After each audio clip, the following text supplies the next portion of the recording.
ಸ್ವಂತ ಮನೆಯಲ್ಲಿ ಒಂದು ಬಾಡಿಗೆ ಮನೆ ಹುಡ್ಕೋದೇ ಸಾಹಸ.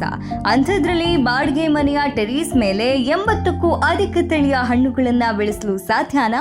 ಎಂಜಿನಿಯರಿಂಗ್ ವೃತ್ತಿ ಬಿಟ್ಟು ಆಟಿಸಂನಿಂದ ಬಳಲ್ತಾ ಇರುವ ಮಗನಿಗಾಗಿ ತಾಯೊಬ್ಬರು ಕಟ್ಟಿದ ಈ ಹಸಿರು ಸಾಮ್ರಾಜ್ಯದ ಹಿಂದೆ ಒಂದು ಎದೆತುಂಬಿ ಬರುವ ಕಥೆ ಇದೆ.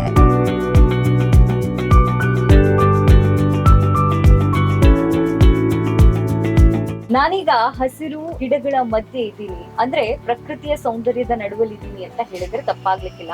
ನಾನೀಗ ಇರೋದು ಬೆಂಗಳೂರಿನ ಒಂದು ಮನೆಯಲ್ಲಿ, ಅಂದ್ರೆ ಮನೆಯಲ್ಲಿ ಇವರು ಟ್ಯಾರೇಸ್ ನಲ್ಲಿ ಒಂದು ಗಾರ್ಡನಿಂಗ್, ಅದ್ಭುತವಾಗಿ ಗಾರ್ಡನಿಂಗ್ ಮಾಡಿದ್ದಾರೆ. ಇಲ್ಲಿ ಬೇರೆ ಬೇರೆ ರೀತಿಯ ಹಣ್ಣು ಹಂಪಲುಗಳು, ತರಕಾರಿಗಳು ಕೂಡ ಇಲ್ಲಿ ಲಭ್ಯ ಇದೆ.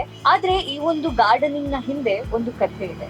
ಅವರ ಭಾವುಕತೆಯ ಕಥೆ ಇದೆ, ಅವರ ಮನೆಯ ಒಂದಿಷ್ಟು ನೋವುಗಳ ಕಥೆ ಇದೆ, ಅವರ ನೋವಿನ ಕಥೆ ಇದೆ. ಸೊ ಆ ಕಥೆಯ ಹಿಂದೆ ಅವರ ಇವತ್ತು ಸಾಧನೆ ಕೂಡ ಇದೆ.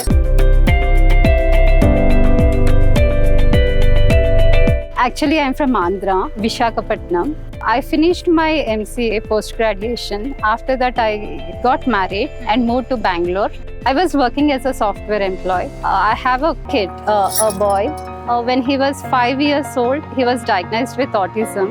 When I quit my career, I was totally lost. I was completely depressed. I was always in a situation, why this happened to my child and this happened to me. That is the time, during the Corona time, this was happening. I felt like I should come out of it. I started this terrace gardening to take care of my son, to feed him something organic.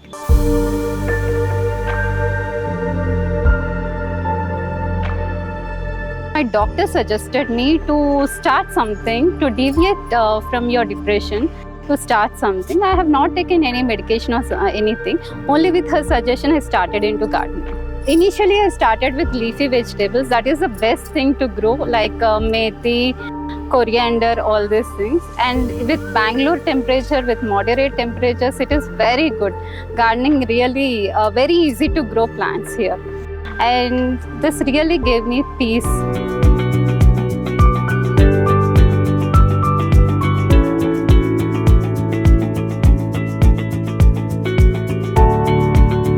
ಈ ತೋಟದ ಮತ್ತೊಂದು ವಿಶೇಷ ಅಂದ್ರೆ ಇಲ್ಲಿ ಬೆಳೆಯುವ ಪ್ರತಿಯೊಂದು ಗಿಡಕ್ಕೂ ಯಾವುದೇ ರಾಸಾಯನಿಕ ಬಳಸೋದಿಲ್ಲ. ಸಂಪೂರ್ಣ ನೈಸರ್ಗಿಕ ಗೊಬ್ಬರ ನೀಡಿ ಬೆಳೆಸುವ ಈ ಹಣ್ಣುಗಳನ್ನ ಮಗನಿಗೆ ನೀಡುವಾಗ ಸುಷ್ಮಾ ಅವರ ಮುಖದಲ್ಲಿ ಒಂದು ಸಾರ್ಥಕತೆಯ ತೃಪ್ತಿ ಇರುತ್ತೆ. ನೋಡಿದ್ರಲ್ಲ, ತನ್ನ ಒಂದು ಹವ್ಯಾಸವನ್ನ ಮುಂದುವರಿಸಿಕೊಂಡು ಬರ್ತಾ ಇರುವಂತಹ ಸುಷ್ಮಾ ಅವರ ಕತೆ ಇದಾಗಿತ್ತು. ಇದೆಲ್ಲ ಅವರ ಗಾರ್ಡನಿಂಗ್, ಅಂದ್ರೆ ಮನೆಯ ಮೇಲೆ ಟೆರೇಸ್ ನಲ್ಲಿ ಮಾಡ್ತಾ ಇರುವಂತಹ ಒಂದು ಅವರ ಹವ್ಯಾಸವನ್ನ ಮುಂದುವರಿಸಿಕೊಂಡು ಬರ್ತಾ ಇರುವಂತಹ ರೀತಿ. ಇದಾಗಿತ್ತು ಈ ಹೊತ್ತಿನ ವಿಶೇಷ. ಕ್ಯಾಮ್ರಾ ಪರ್ಸನ್ ವೆಂಕಟೇಶ್ ಜೊತೆ ನಾನು ಕಲಾನ್ವಿತಾ ಜೈನ್ ಕೆರ್ವಾಶೆ, ಸ್ಟೇಟ್ ನ್ಯೂಸ್ .live ಬೆಂಗಳೂರು.